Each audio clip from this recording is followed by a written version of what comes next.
All right. So India's startup scene, right? Everyone's talking about it. We've got all these articles. We're going deep today, Yeah. but not the usual, Silicon Valley, trying to be Silicon Valley. Your articles, they had this whole different vibe. Yeah, it's really interesting. Like something's brewing beyond the big cities. Yeah. And I'm ready to unpack that. Yeah, it's fascinating. I mean, we always hear about, Bangalore, Mumbai, all those classic tech hubs. Things are changing. Okay. The game's changing globally. Yeah. And I think what we're seeing is that these tier 2 and tier 3 cities, Right. which are essentially smaller urban centers outside of the megacities, they're becoming surprisingly fertile ground for startups. And it's not just about tech for the sake of tech. This is about tangible impact. Yeah. And it's funny you should say that, because one of the articles mentioned, I think it was the Name a Source article piece, they said that these cities, they hold something like 171 million people. Yeah. That's like Germany's entire population. It's huge. Generating, this is crazy, something like 37% of India's GDP. Wow. This is not small potatoes, so clearly something big is happening. But is it like a perfect storm? What's going on? It is. I think it's a perfect storm of factors, really. You've got a growing middle class with more spending power. You've got internet access just exploding across the country.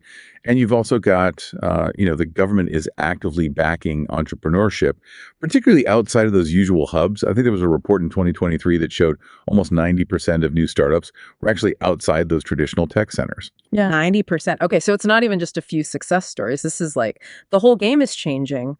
But what are they doing differently? Like, what problems are they solving that, say, a big company in Mumbai might have missed? That's the key, right? Because they're coming at it from a different perspective. So let's take agritech, for example, which is vital in a country like India. Right. But we're not just talking about apps to, find food. We're talking about apps to grow food better. Okay. There's one company that uses AI to analyze satellite images. Oh, wow. And they can predict pest outbreaks weeks before farmers could ever spot them with the naked eye. So they're not replacing the farmer. They're giving them like superpowers. Exactly. That's way more than just making things easier. This is about food security, sustainability. Huge issues. Huge issues. Huge issues. And I think that's what makes this so interesting. And we see that not just in agritech, but so it's a common thread. It's a common thread, this focus on solving real on-the-ground problems. And making it accessible, it seems like. Absolutely. Which is really interesting. Speaking of essential services, what's happening in the health tech space? Because that's always a hot topic. But I feel like even more so in a country as vast and diverse as India. So we're talking about a country where, a remote village and a bustling city, right, they're worlds apart when it comes to healthcare. How are these startups actually bridging that gap? Well, one word. Telemedicine. Okay. Imagine like a doctor in Mumbai, but they're virtually diagnosing and advising a patient hundreds of miles away. Wow. These startups are making that a reality. And it's not just about convenience, right? This is about life-saving expertise, reaching places it never could before. Yeah, that's huge. And I'm guessing it's not as simple as just like hitting video call, right? Yeah. What about like reliable internet language barriers, or even just like, I don't know, trust in a doctor you never even met in person? You're absolutely right. Those are all huge factors, and I think that's what makes this so impressive.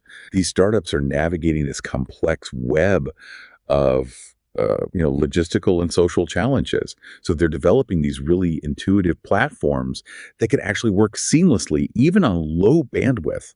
They're incorporating local languages, and they're also partnering with like community health workers to really build that trust at a grassroots level. It's like they're building the plane while they're flying it, but in a good way, right? Like they're not just taking existing tech solutions and being like, here it is.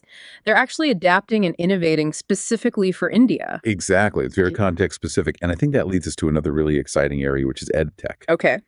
Because the demand for education in India is massive, but the traditional system, it struggles to keep up, to put it mildly. Yeah. And one of the articles, I think it was the Name a Source article, they were talking about how these edtech startups, they're going way beyond just, digitizing textbooks. They're creating entirely new learning experiences. Absolutely. I mean, one of the companies I came across, they're using virtual reality to actually teach engineering concepts. Wow. So students can literally step inside a virtual engine and see how it works. Okay, talk about immersive learning. That's a far cry from like rote memorization. It makes you almost like wish you could go back to school. Right. You know what I keep thinking about though is that story from one of the articles about the chaiwala, the tea seller who doubled his business after going digital. That really stuck with me. Yeah, it's a great example of how this tech wave is touching everyday lives. I Yeah. mean, this chaiwala probably never thought he'd be, managing his accounts on a smartphone or accepting digital payments. Right, exactly. And it sounds like it's more than just a business upgrade. It's like a whole new level of economic participation. Exactly. And this gets to the heart of it, right? This isn't about creating a few tech giants in India. It's about empowering millions of people to take part in this digital economy. So it's more than money, it's opportunity. 100%. It's about creating jobs where people live, fostering local talent, and ultimately building a more inclusive economy, kind of from the ground up. It's like we always talk about the trickle down effect, but this feels different, right? This is like groundswell. But let's be practical for a second. These startups, they need to compete often with fewer resources. What's their edge? That's where things get really interesting. You see, they might not have Silicon Valley's deep pockets, right? But they've got something even more valuable. They have local understanding.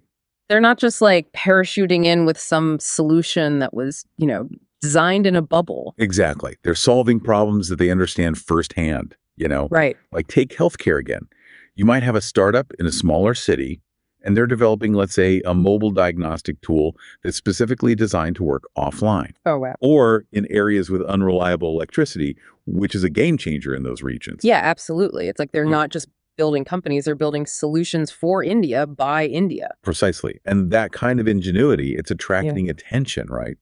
Because investors are realizing that the next big thing might not come from the usual suspects. Right. It could come from a city they've never even heard of. Yeah, one of the articles even went as far as to say that this whole trend, this tier 3 startup boom could be key to India becoming, get this, a $10 trillion economy. Mhm. Is that even realistic? It's ambitious, no doubt. Yeah. But I think it really highlights the potential impact, right? Okay. Because it's about creating a more decentralized and dynamic economy where growth isn't just concentrated in a few mega hubs. Right, so spreading the wealth, spreading the opportunity, spreading the innovation. Exactly. Whoa. And that's not just good for India, Yep. right? That's good for the world. Right. I mean, think about all the global challenges that we're facing: climate change, food security, Yeah. access to education. Yeah. These are all issues that require innovative solutions. Huge.